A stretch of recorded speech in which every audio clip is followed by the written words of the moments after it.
Personal nga mipaabot sa iyang pahasubo si Vice President Sara Duterte ngadto sa nahibiling pamilya sa mga namatay tungod sa linog sa Davao Region.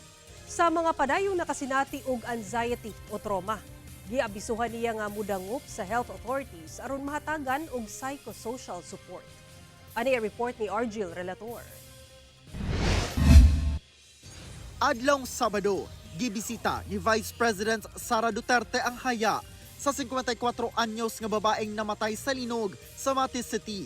Human nadatugan sa mibigay nga pader aron ipaabot ang iyang pasubo sa nahibiling kabanay.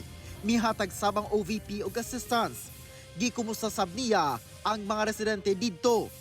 Nakigtagbo sab ang bise sa mga lokal nga opisyal ug partners. Diin gisgutan ang ginahimong relief operations ug rehabilitation efforts.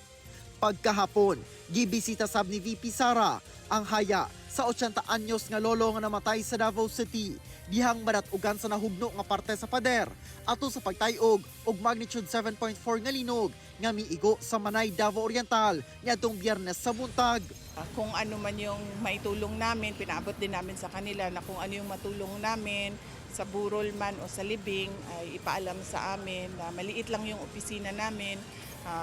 Pero kung ano yung pwede naming maitulong ay ibigay namin. Lisod man dawaton ang kalit nga pagkamatay sa ilang padre de pamilya.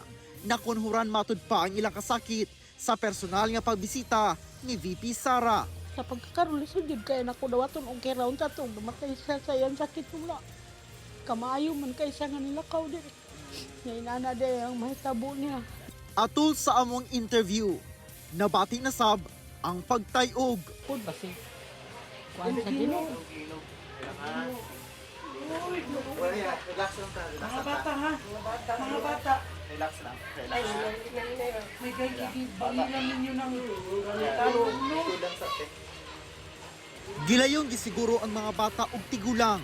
Sumala sa Fivox, magnitude 5.8 ang gikusgon sa pagtayog. Alas 7:27 Sabado sa gabi. Sa Manay, Davao Oriental gihapon ang sentro sa linog. Giabisuhan ni VP Sara ang mga Davaoenyo nga kung nakabati og anxiety o trauma sa sunod-sunod nga pagtayog, mudangup sa otoridad aron mahatagan og psychological first aid. Kaya para ma-manage nila ang ilahang anxiety o mawala-wala gamay ang ilahang kahadlok unya pag dunay aftershocks, dili na sila mataranta kung unsa ilang kinahanglan na buhaton. Gianunsyo sa Davao City Social Welfare and Development Office nga abli ang ilang buhatan sa paghatag og psychosocial support services para sa mga pampubliko o pribadong eskwelahan sa lungsod. Kauban si Melchor Awing sa kamera. Ako si Argil Relator. 1 Mindanao.